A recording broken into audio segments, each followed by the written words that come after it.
My name is Josh Montgomery. I'm the National Sales Director with Reparel. This is going to be a roundtable discussion. Feel free to submit questions in the chat. Laura will be monitoring that and get those over to me as they're submitted. The goal of this webinar is to share insights and operational best practices from our panelists who have all successfully adopted Reparel as part of their patient care protocols. We'll discuss topics including staff training, patient ID, workflow integration, and billing and reimbursement. I personally had the privilege of working closely with each of today's panelists and supporting them through their journey with Reparel and protocol adoption.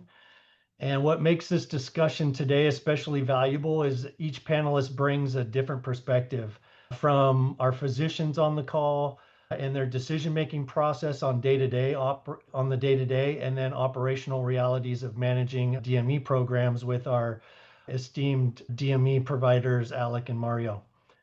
I'm pleased to introduce our panelists, Dr. James Pacey, Director of Orthopedic Surgery and Sports Medicine for Suffolk County at Orland and Cohen Orthopedic Group, Dr. Al Dunn, Orthopedic Surgeon and Sports Medicine Specialist at Precision Orthopedic Specialists, Mario DiMattia, DME and Purchasing Coordinator at Precision Orthopedic Specialists, and Alec Johnson, Director of the Cast Room and DME at Midwest Orthopedics at Rush.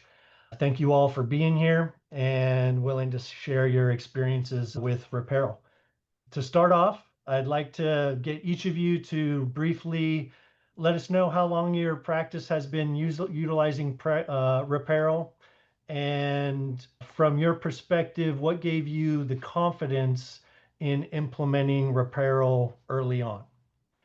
And we can start with our two physicians, Dr. Pacey and Al Dunn, and then we'll move over to Alec and Mario for that answer. Timeline wise, Josh, thanks for having us obviously tonight, and excited to share our experience using Reparel. Timeline wise, I'm probably, 8 to 10 years now using Reparel products. I was introduced at a conference in Las Vegas, and one of the DME providers at the conference walked up to me and introduced me to the product literally cold. I was having some Achilles tendonitis issues at that point. So every morning when I got up, I hobbled to the bathroom, and he literally said, "What hurts?" And I said, "This is a problem I've had for a few months now." Gave me a set of sleeves. I put them on that night and slept them. And the next morning I danced to the bathroom. I literally walked with no pain to the bathroom. And I went back down to the booth and I said, "Guys, what did you give me?" There was lidocaine in there. There was something that you're not telling me about. And that literally was my introduction to the product. And I went from there and started spot using it here and there. And I'm at the point now where we've implemented use in our practice. So any hinged brace or pneumatic cam boot gets a Reparel with it walking out the door. Additionally, for situations where there's not a brace applied, we have an option for the patients to go online and order them. But this is a routine part of my practice at this point for any acute injury and for certain tendinopathies and chronic injuries as well. Thanks, Dr. Pacey. Dr. Dunn? Yeah, my story is fairly similar. I think I was one of, if not the first physician in the country to start using Reparel. So Mario and I were talking about this earlier. Early 2015 is when I started using it. So we're going on 11 years. Similar story. I was at OSET in Vegas. That's my fellowships conference. And I ran into Joe, met him for the first time. I think he pulled some sleeves out of his trunk of his Honda Civic or something like that because he was just getting going. And same story, what hurts, right? So I hurt my knee in college wrestling. I have a bone patellar tendon, ACL. I have a loose body kind of that's spit out. And so it's not in the joint, so I haven't had it taken out, but it does rub right next to my patellar tendon. And one day I absolutely do need to just have that golf ball taken out, but it hurts. And I slept in it. And for the first time, and I was in college, right? And I'm like 1 year post fellowship, so far removed from my freshman year of college.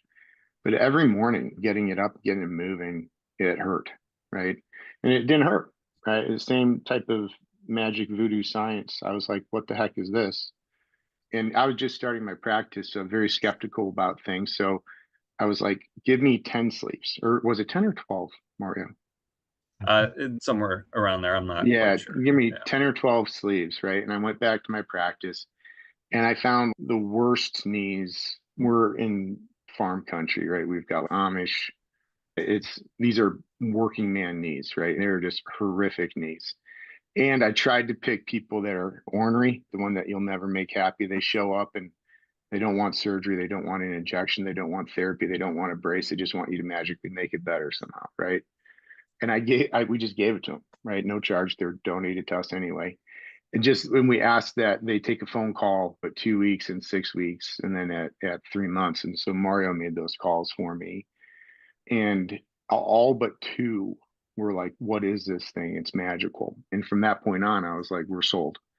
And then as soon as we got the the L code to use it with bracing, it just became a plug and play at that point, right? So if you get a brace, you're getting a sleeve, right? Or you get the sleeve alone. It's been a major part of my practice, essentially since 1 year into practice. Awesome. Now, Alec and Mario, I know you guys have a different perspective from the DME side. Alec, if you can speak first to how you were introduced and timelines and that type of thing. Sure. Similar to Dr. Pacey and Dr. Dunn, one of our surgeons got the Reparel sleeve, probably got the trunk presentation, if you will, at a conference. But I think the same thing happened as well, is that they observed that this is a quality sleeve. There's some magic involved with it as well. We trialed it for 6 months, trying to build up the workflow. I think that was the more challenging part. And that was around 2023, I think. And then we didn't have, I think similar to Mario, we didn't have a single patient that had a poor experience with it. We were calling patients, checking how it was.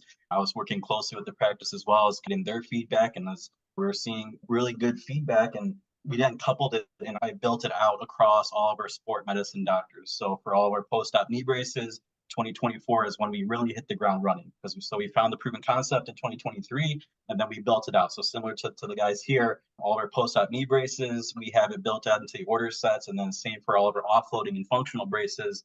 Now it's all built out, all into order sets, very streamlined. It's one of those few items in DME that I don't get bad experiences from patients. They like it. We end up having patients coming back and wanting to purchase another one just to have. So it's a quality product and it's done well for the practice as well.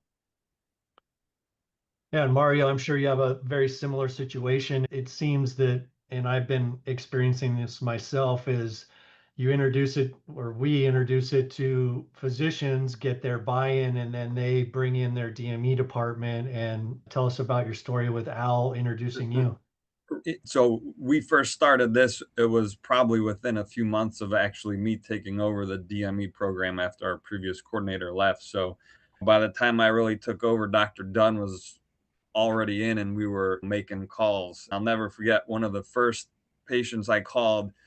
They literally asked, "Can we buy stock in this company? I love what this knee brace has done for me." Right from the get-go, these guys, patients have loved this product for sure.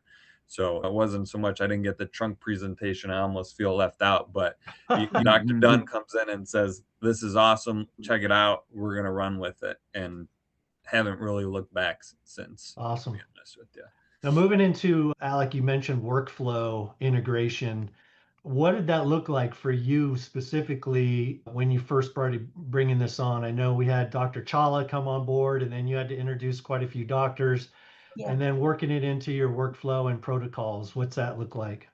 Yeah, I think for, at least for us, it's every DME program, it varies as far as the timing, as far as when do they get that post-op knee brace? How do you time the Reparel leg sleeve to that? So that was when we first got, I think I got introduced to Reparel just briefly in 2019. And that was like the biggest question mark, is how do we build this into our protocols so we can get the sleeves to patients? And that's what we were really, that's why it didn't work for us initially. And then when I started overseeing the program in 2021, and we saw the success with Dr. Chawla's practice, and that's when I was like, all right, we're going to standardize this and we're going to build it out. So that building out was really, for those on the call, Patient IQ is my secret sauce for DME. I have it tied to CPT codes. So that's really the main way. So for a post-op patient, They will self-measure at home and they'll report their measurement to us. And that's how we provide the sleeve and the surgery. That was the turnkey game changer for us.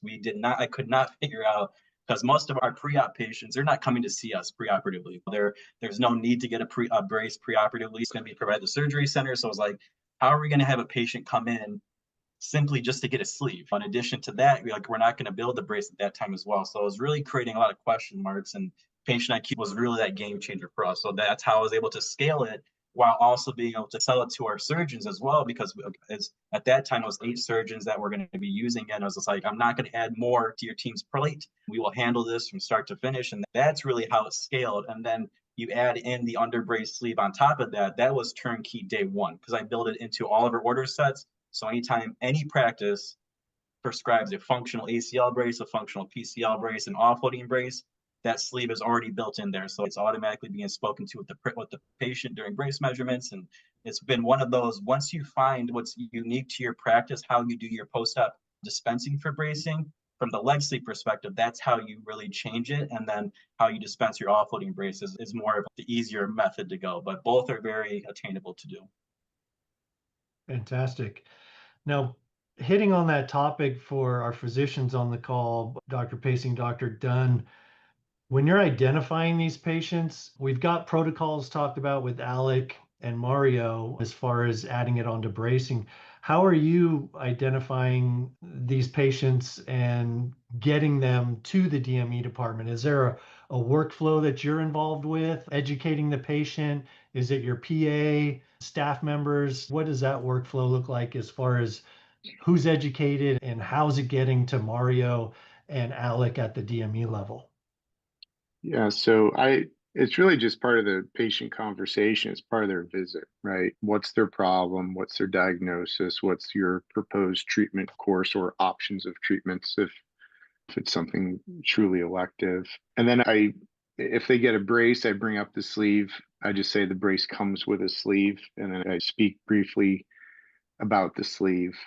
If it's someone who really doesn't need a brace for any reason, but I do think that they benefit from the photobiomodulation of the sleeve, I'll just say, hey, we can put you in a prescription sleeve, even though it's a prescription without a brace, insurance won't cover it, but it's not really designed to crush your leg or your elbow or whatever it is that we're treating. So you can sleep in it.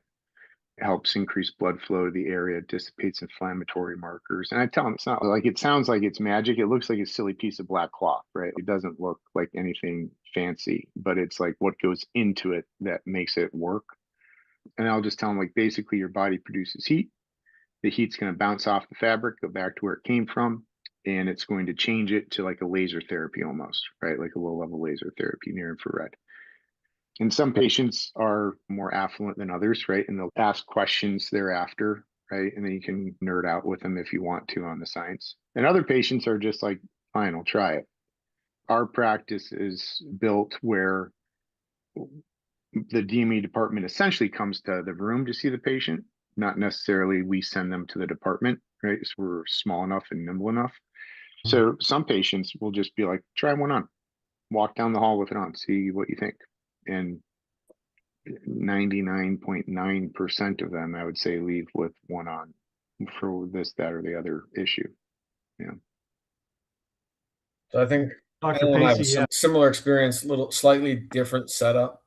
Our DME is all placed internally by either MAs or, in my case, athletic trainers. So I have 2 ATs that are with me in the clinic, and they do all of the brace fitting for us. So anytime, again, like I said, a hinge knee brace, a Cam Walker boot type goes on, sleeves going with it. So if I indicate an ACL, they're getting their drop lock brace for post-op, and they're getting their sleeve. And I actually put them in their sleeve immediately because it's going to help get the swelling down. It's going to help with their range of motion. I've actually found that it allows me to take them to the OR sooner. I no longer wait that traditional 3-4 weeks after an ACL. If they're in that sleeve for 4 or 5 days and they've had 2 PT sessions, generally speaking, they're ready to go. Now, is that 100% of the time? No, but it is very rare now that I'll push somebody out that needs extra time up front. We run off of Motion MD, the DonJoy platform. So everybody's insurance verification goes through MotionMD. And as long as we verify that we're in network and they don't have an insane deductible, they're getting braced before they leave the office.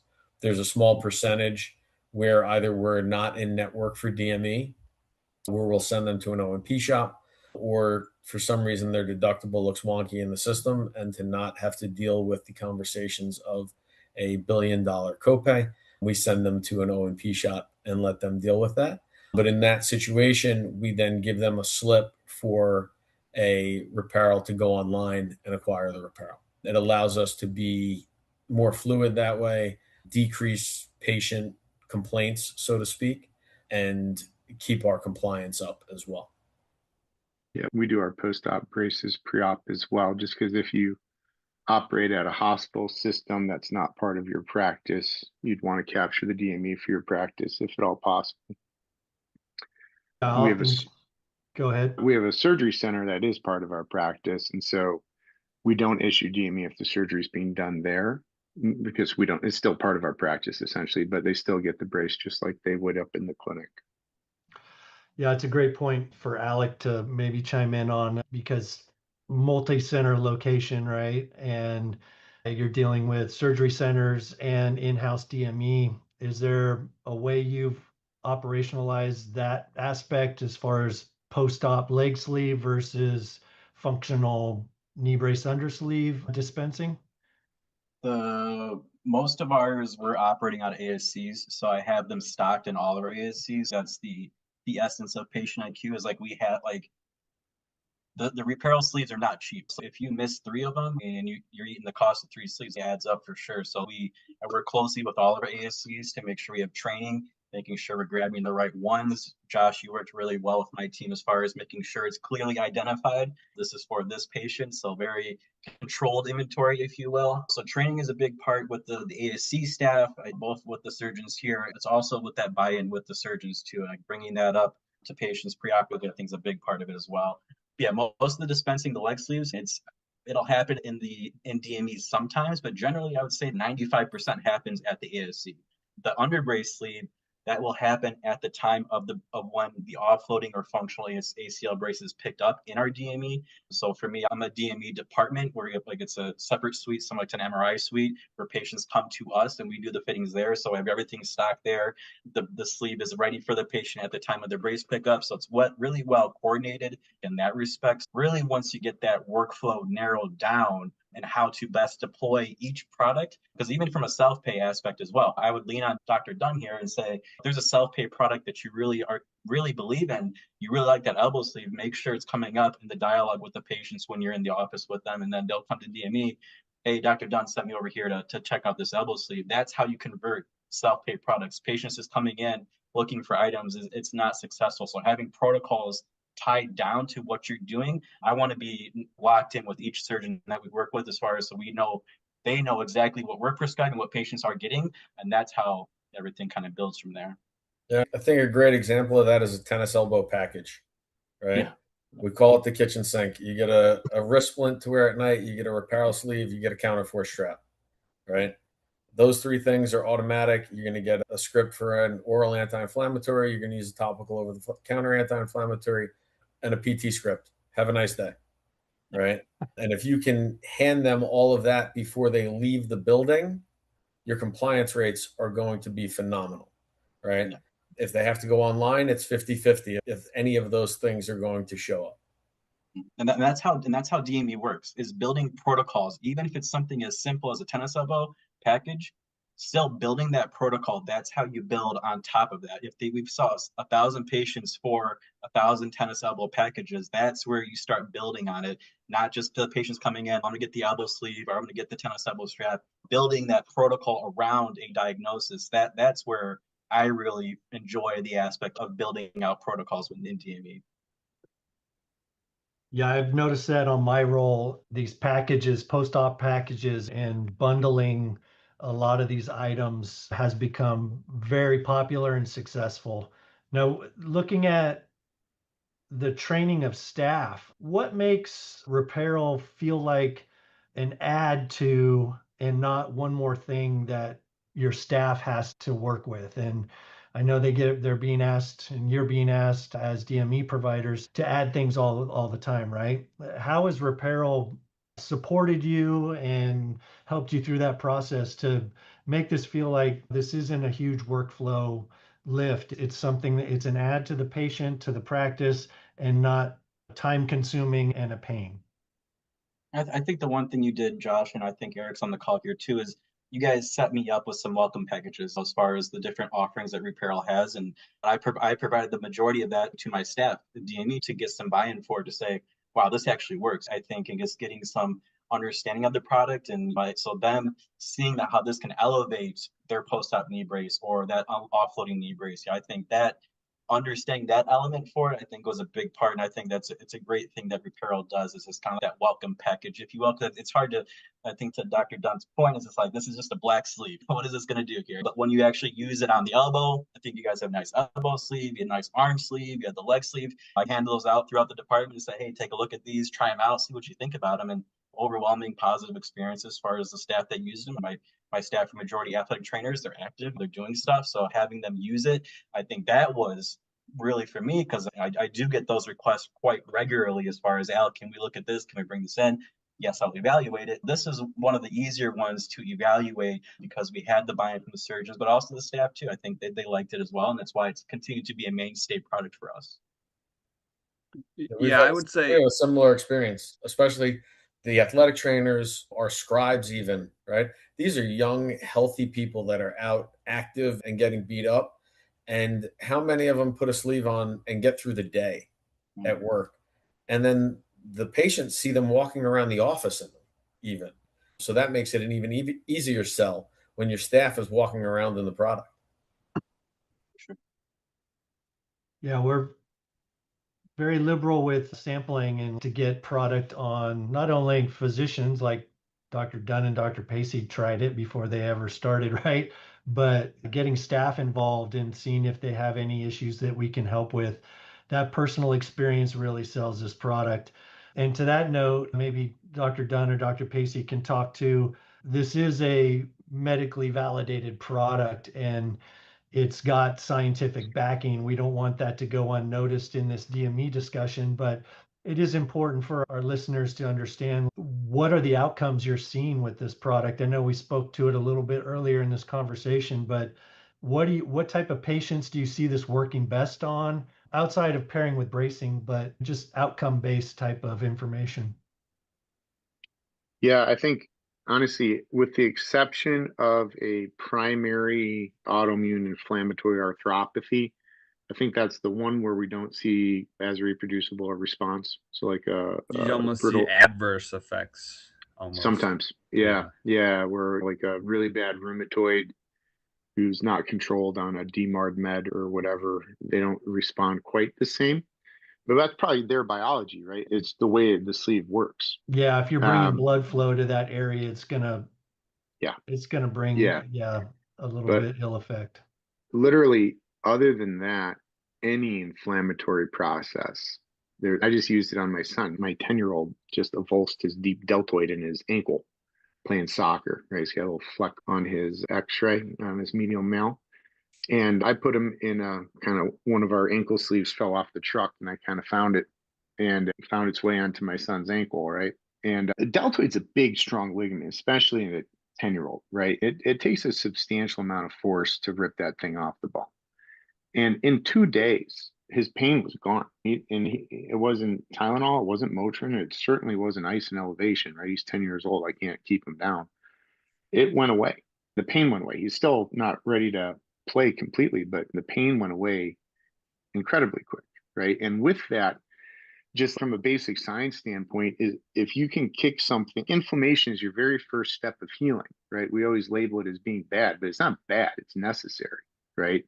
It's when you stay in it too long that it becomes bad, right? Chronic inflammation is bad. Getting you through that inflammatory process into a remodeling process is really the magic, right?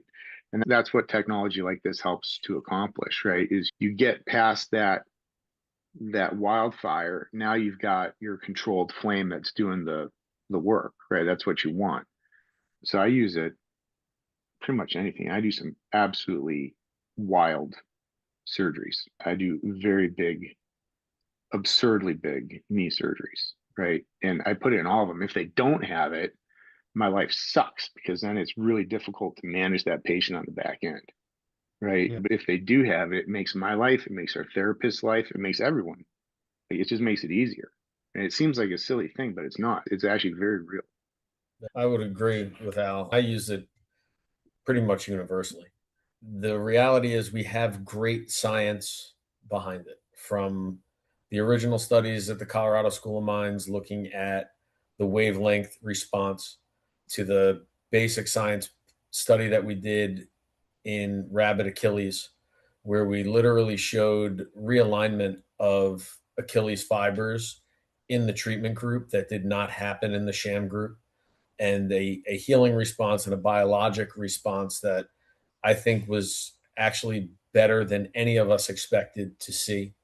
We've got good outcome studies in total joint patients already. We have good outcome studies in just office injection patients.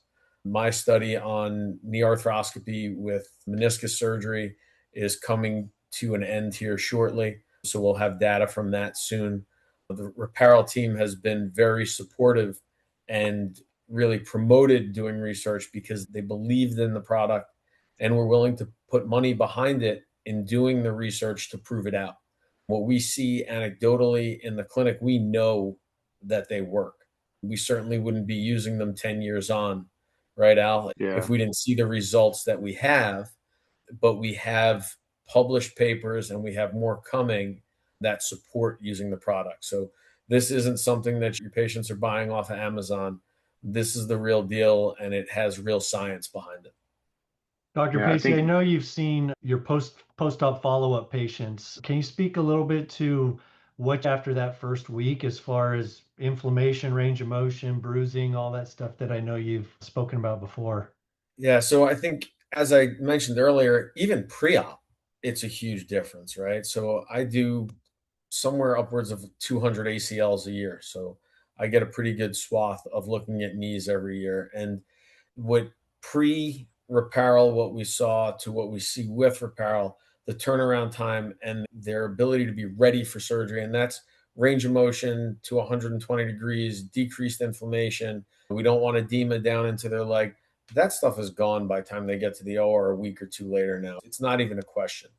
Post-operatively, same thing. We've seen situations where patients, for some reason, did not have a sleeve. And back when, especially when I worked at the trauma center, we would see patients quite often. They'd come in through the ER, be operated on and sent home, weren't getting their DME through the office, weren't getting a sleeve, and they come in beat up at 10 days out.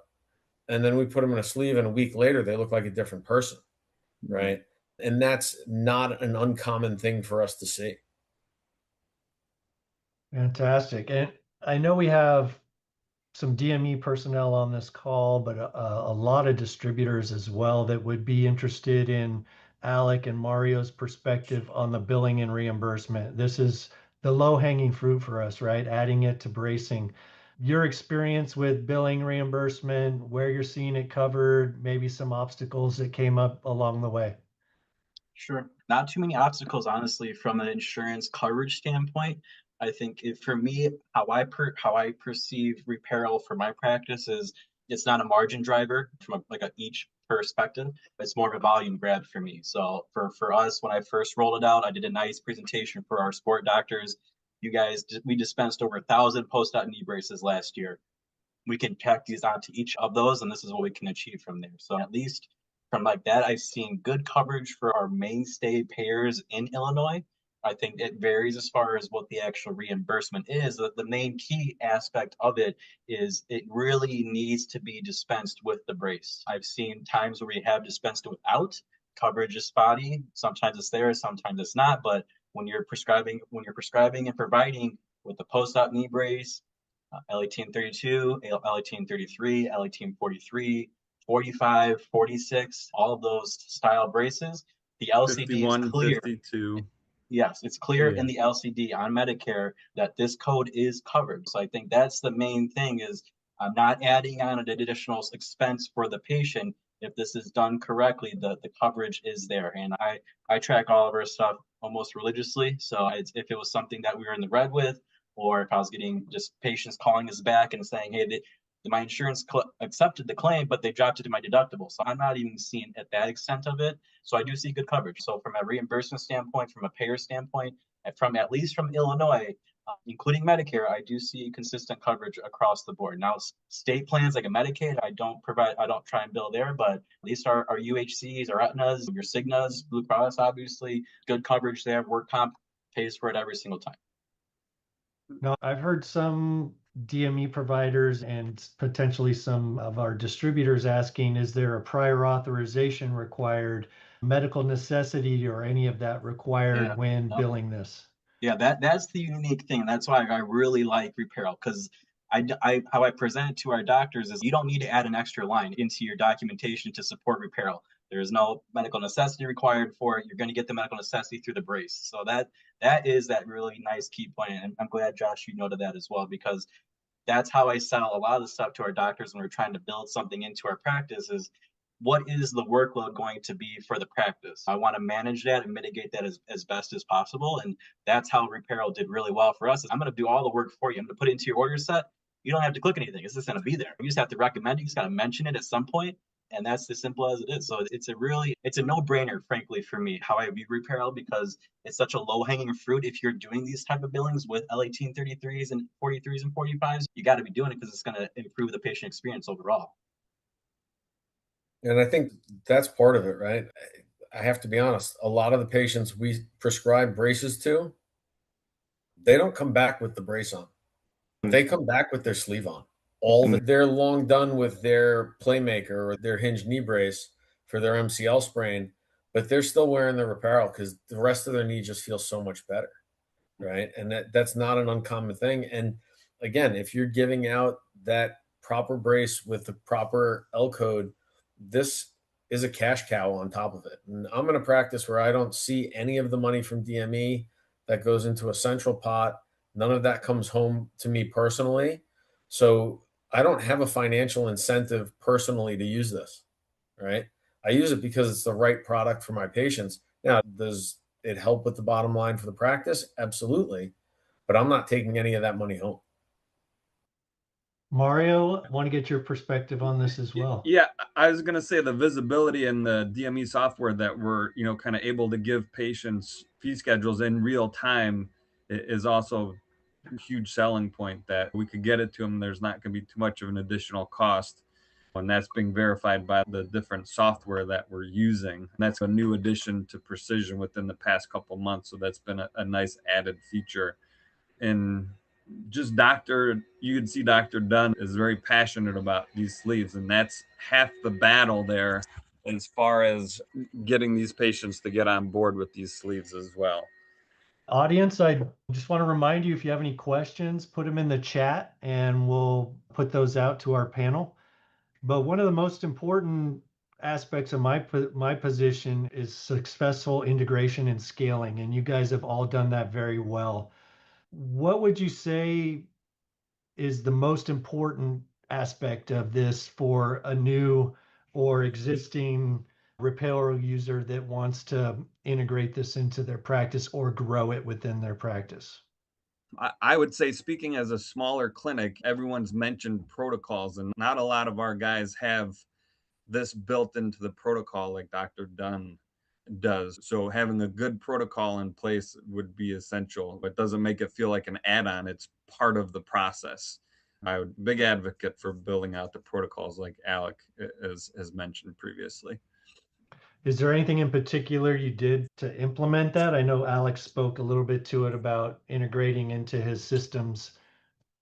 Like I said, we're turning the corner on some new software that we're using, so I haven't had too much time to play around with it.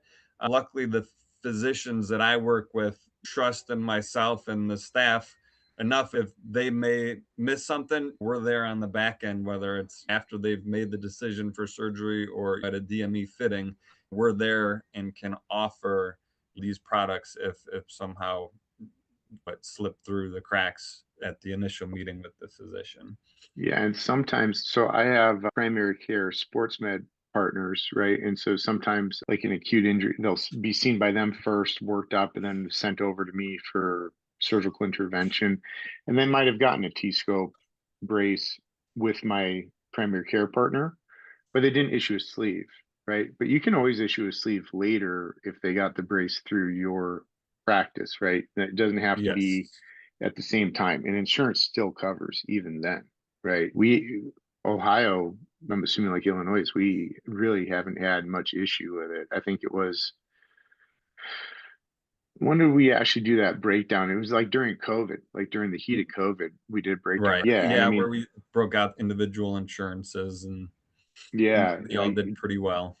yeah, just my numbers, me, one surgeon in rinky dink little backcountry Ohio, it was like over $20,000 in profit. Just Right. me, just from Reparel, just doing what I would normally do plus Reparel. Just the add-on codes, right? And that I Yeah, know it's harder to track the cash pay stuff. Those are just the add-on codes to the billable knee braces that he's referring yeah, to. yeah. Certain things are win-win-wins, right? And that's always what you want, right? You want it to certainly cause no harm, right? And there's really no ill effect, right? It's a no risk proposition to try it. You want to see benefit to your patient, which there's absolutely benefit. And I think Reparel, you have to pat yourselves on the back here, Josh, because you guys are honestly the only kind of garment company that I've ever seen to take a deep dive into their science and then clinical outcomes as well, right? It's not out there. No one else can claim that. And then if it's profitable to your practice, or at least not a loss, that's your holy trinity, right? And that's what you're looking for. Yep.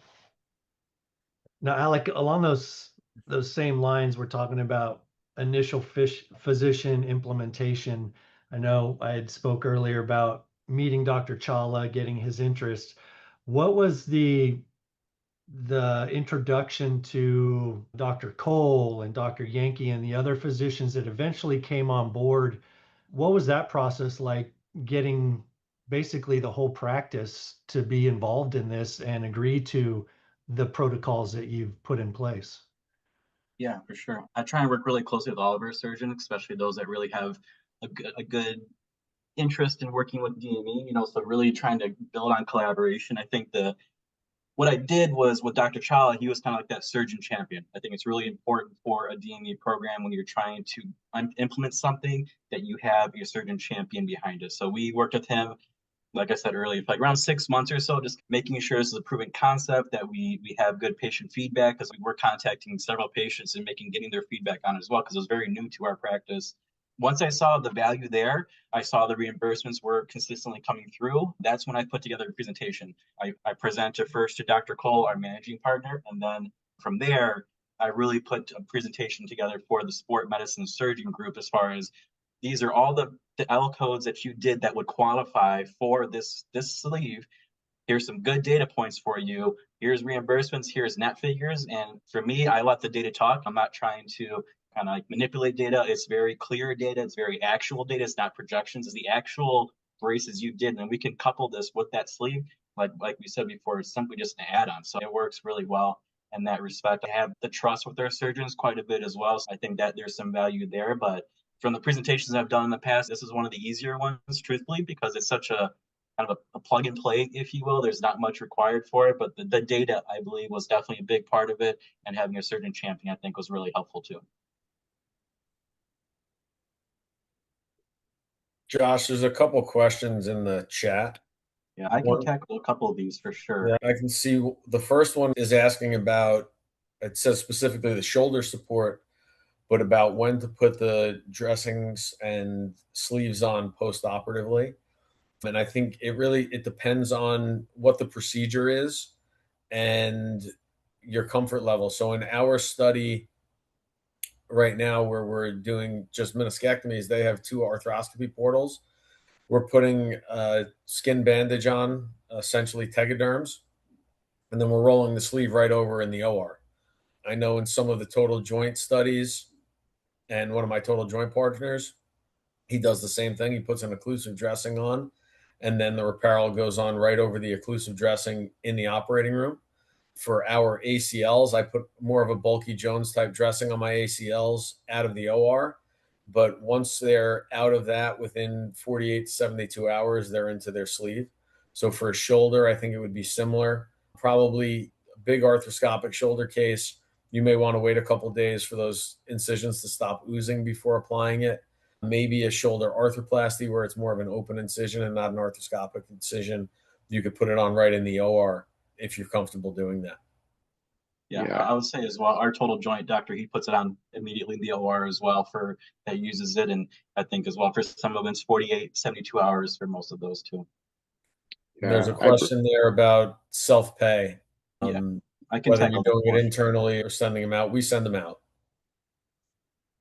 I think it would vary on the product, Mike, as far as which one that you're wanting to do. Because I think to what Dr. Pacey is saying, it would be better to send it out, especially if it's a billable one that we're trying to do. But I have expanded some of the products within Reparel, like the knee sleeve, I'm a big fan of too. So we're definitely trying to do self-pay with those. I think your largest opportunity for coverage with insurances is trying to build the brace at time of dispensing the sleeve. That should be the number one goal when you're doing it.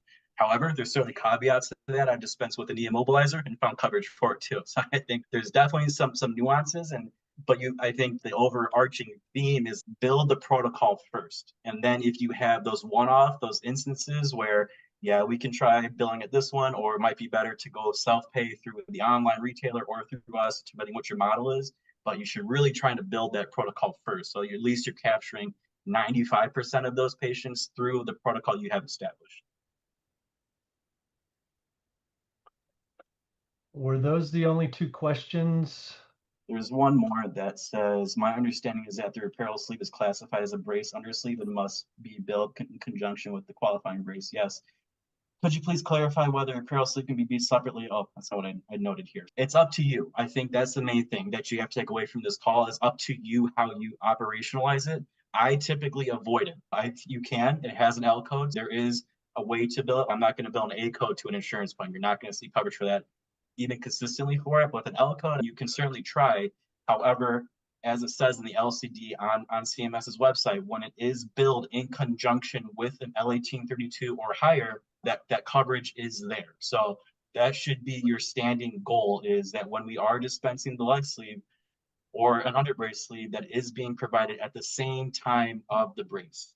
Once you stray off that, then just the likelihood of the coverage being there, or at least being reimbursable, because even if you're not dispensing the day, say you're doing a week later, insurance may accept the code and they may accept the claim, but they're going to drop it to the patient's deductible. And I think we all can agree here, we don't want that. I don't want a patient to have $100+ bill. I'm trying to do the best I can to set this patient up with success, and that's how you bill it in conjunction with the brace. So that should be the goal that you do. If you're not, then you just want to track it, because in addition to that, if you are seeing denials, like I said before, the Reparel sleeves are a quality product, but they're also not cheap. So you can be in the red pretty quickly if you are not doing this the right way, and that's the one thing you want to avoid.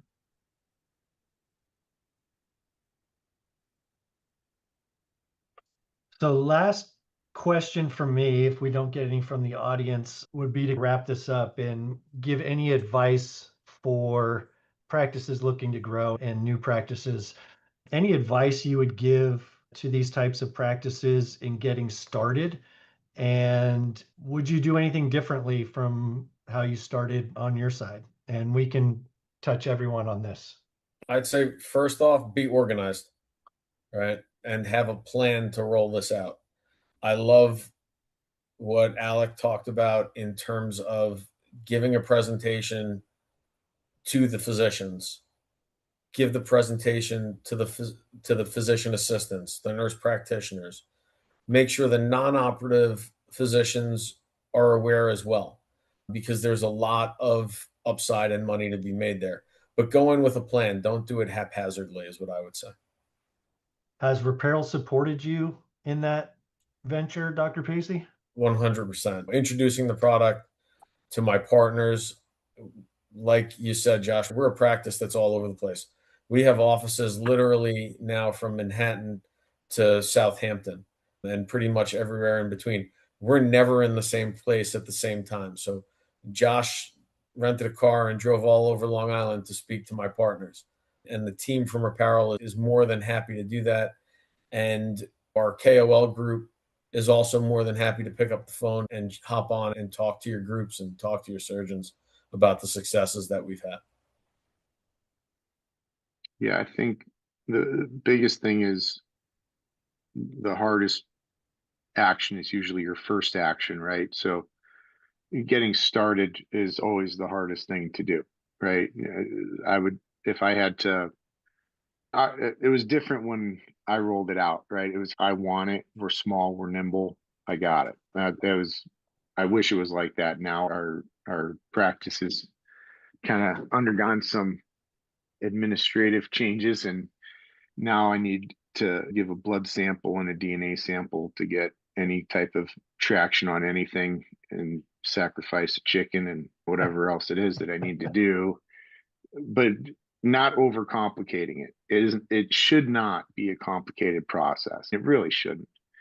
It's safe, it's effective.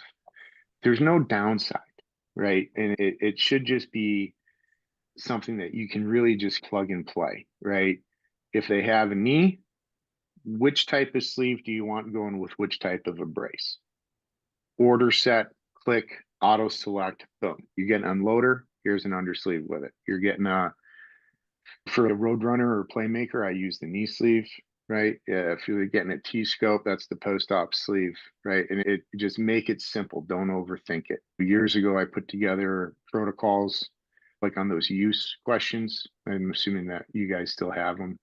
Yep. And it basically would break it down into dry surgery, wet surgery, right? If it's a dry surgery, arthroplasty, occlusive bandage, you can put it on right there in the OR, right? If it's a wet surgery, you got to let it drain a little bit. I go 3 days, right? And I do that for pretty much any surgery, even doesn't matter how big it is. If it's a big giant multi-leg knee or really complex patellofemoral triple osteotomy type case, 3 days. In some cases, it can be a lot to ask family members to debulk a bulky Jones and put it on at home. Then you wait until they get to see your therapist, right? The therapist debulk it and the therapist put it on. Make it simple. Make it as simple as it can be, because the more complex you make it, the more likely it is to fail. Alec or Mario? So I would say advice I have is the braces sell themselves, like good results from patients. So I would like to get more visibility in the products that we have. In my small office, I have everything laid out on the shelf, and a patient comes in for a knee brace and he's like, "Oh, I'm having elbow pain too. What do you have for that?" Or I have an ankle pain, or my grandma has this going on. So if I could change something, I'd like to have almost an infomercial running through the TV in our waiting room, or just a display case in our waiting room, and let patients ask the questions themselves for a lot of the self-pay prices. The knee sleeves and the billable stuff, that's easy to catch with the protocol. So expanding that self-pay thing, I think they sell themselves if patients know they're available, I guess I would say. A little more branding in the office then, like in the waiting room and stuff. Yeah, just so that patients know that they're out there. If they see, they're more likely to ask questions, to maybe the receptionist, and we can catch them at all levels when they're coming in the door, in the doctor, after the doctor, when we've finished with them. It's just some thought processes I've had recently to expand product stuff. Appreciate that perspective. Alec? Yeah, I think for me, it would be kind of how we first started this call. Dr. Dunn, Dr. Pacey both acknowledge that the Reparel's brought to them at a conference. So they are my surgeon champions. So that's the main thing, is identifying a surgeon champion that will run with this. We talked about being passionate about the product, having some buy-in for the product. That's for me, that's for an item that is not, it's an accessory or an add-on item, something that is an extra part of the practice. Having that surgeon champion at the very start, that's how I felt the success for us was the biggest part, was Dr. Chawla being that surgeon champion with me, because we were locked and loaded together. We were looking at this, trying to figure it out, how to build it out, working with this PA. So that's the main thing. And then additionally to that would be a controlled rollout. I wouldn't just say, hey, I'm not going to be Oprah, like sleeves for everybody, I'm going to start with one doctor. We're going to focus on this, make sure we get coverage, make sure we're not in the red, make sure we have a protocol that makes sense, how it works, the post-op aspect, whether it be a total joint we can put on immediately. But I want to make sure for me, I want it to be super simple for the practice. I want Dr. Pacey, Dr. Dunn not even to know anything I'm doing on the back end. I'm going to control all the elements so we have it streamlined from start to finish for the patients. So then the experience is great for everybody. So that's for me how I try and do a controlled rollout is how I would describe it. And just working with that doctor, I like to minimize risk when we're bringing anything on. So that's the best way for me. And that's how it's been proven successful for me. So that's my best recommendation. There's one more question I just saw pop up in the Q&A, different from the chat. How do you determine sizing in a pre-op versus post-surgery knee or ankle?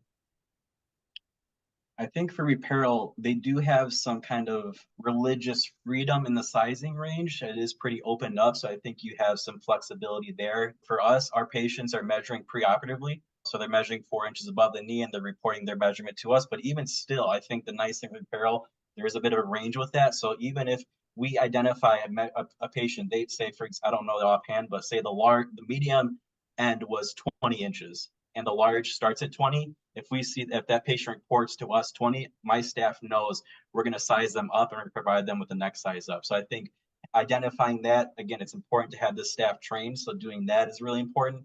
But our measurement, I have not had many that where the sizing was not incorrect. So I think Reparel did a nice job as far as having a nice kind of range of sizing that works when you do the measurement. Yeah, and again, because it's so compliant, it's not about the compression, it's about the technology, right? So this doesn't have to be choking tight, and that's part of why patients love it. It's not like an SCD or a TED stocking, right? You don't have that level of compression with this, so you get some freedom. It's very rare for us to have a sizing issue. With the number of these we give out, if I hear about 2 or 3 sizing issues over the course of a year, it's a lot. Yeah, I agree.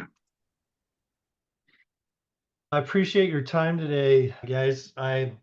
We've worked really hard here at Reparel to make this a simple process, and Alec and Mario, Dr. Dunn and Dr. Pacey have been a big part of this to help us understand the framework and protocols, workflows that really make this a simple add-on to what you're currently doing out there in your clinics and in the field.